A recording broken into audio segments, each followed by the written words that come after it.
Hello everyone, welcome to the Star Wars Vault. If you are new to the channel, please make sure to subscribe to see new Star Wars videos every week. Hey guys, I hope you're all having a fantastic week, especially after the third episode of Kenobi dropping just a few days back on Wednesday. While making this video, I saw a lot of YouTubers' reactions to part 3, and boy, was it a banger. Let's jump right into this and talk about our thoughts afterwards. This episode kicks right off with Obi Wan, or Ben as he goes by nowadays, trying to reach out to his old master Qui-Gon Jinn to help him deal with this newfound information that Anakin is still alive. At the very same time, we witness Vader being put together in his suit from top to bottom, as you can also hear some of Anakin's notable lines right before the epic duel on Mustafar. We see Vader fully geared for the first time ever on Disney Plus, as well as a thrilling shot from outside his castle on Mustafar. He speaks with Reva, the third sister, directly and says the Grand Inquisitor means nothing, only Kenobi matters now. He's been keeping an eye on her and tells her to prove herself and she will earn that position. On the flip side though, if she fails, she won't live to regret it.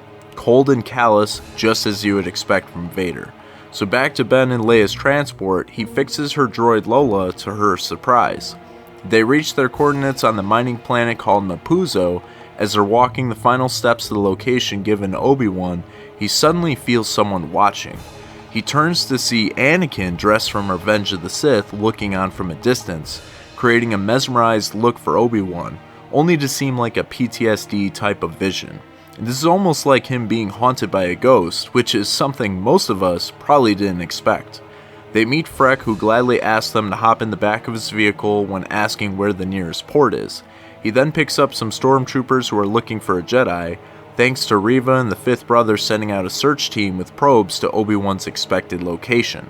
Kenobi barely gets by the troopers' suspicions by convincing them Leia, or should I say Luma, is his daughter and they were visiting where he met her mother.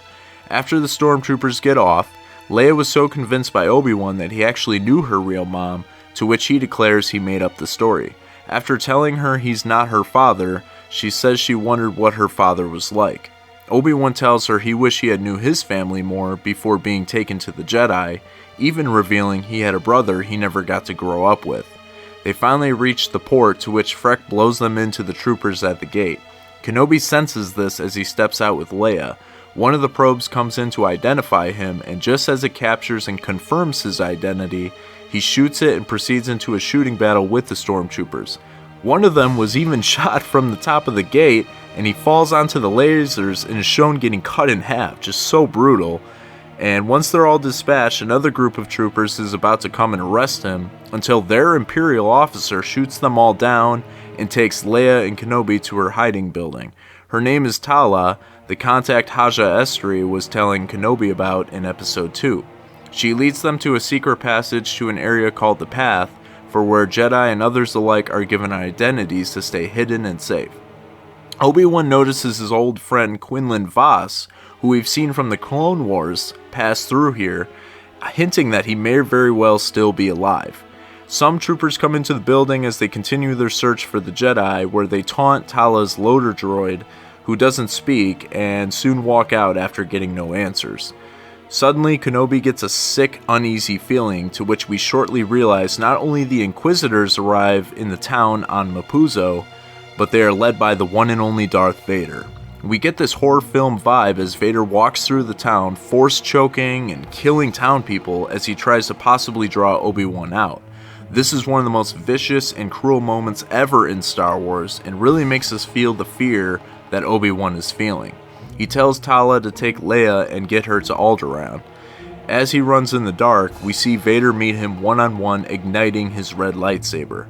Kenobi runs away as Vader approaches, and once Obi-Wan turns his lightsaber on in defense, he gets a brighter view of Anakin in his suit, asking him, "What have you become?" To which Vader replies, "I am what you made me." Shortly after the first contact is made, as Vader aggressively swipes at Kenobi, who's simply just trying to fend him off and escape.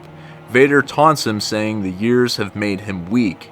He force pushes him and then spills these flammable rocks and begins to force choke Obi-Wan.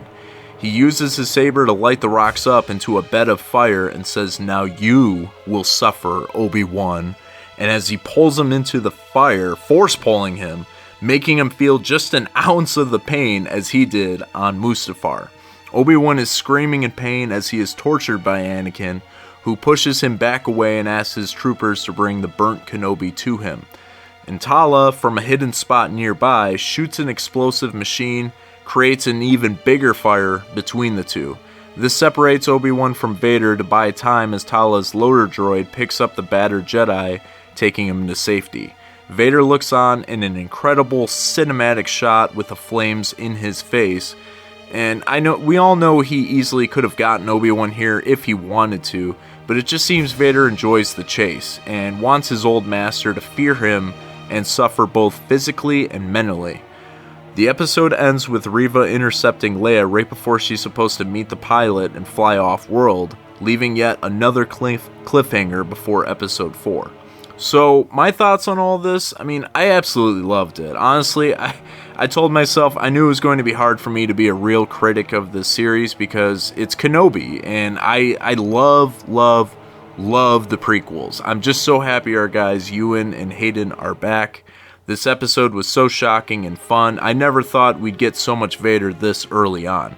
Seeing how petty he is towards Obi-Wan and burning him in the fire made me lose my mind. This is already some of my favorite Star Wars content of all time, and it's just halfway through. Also, maybe my favorite yet subtle part of this episode was Obi-Wan seeing Anakin with Hayden Christensen showing his face from afar. That probably surprised everyone and was done so well as far as telling the story at the time of occurrence. It'll be interesting to see what happens between Reva and the fifth brother in the next episode as we see clear tension between the two as they both are vying for the spot as Vader's right hand. But I want to know what you guys all think about this episode. Do you think Vader is enjoying this hide-and-seek game with Obi-Wan? Do you think he should quit playing cute and allowing Kenobi to escape? What were your favorite scenes in part 3 of this series? Make sure to comment your opinions below. Also be sure to follow my social media. Links are posted in the description. And if you enjoyed the video, please smash that like button. I greatly appreciate your support. That's it for today, guys. I'll see you soon to recap episode 4 this upcoming Wednesday. So until then, my friends, may the Force be with you.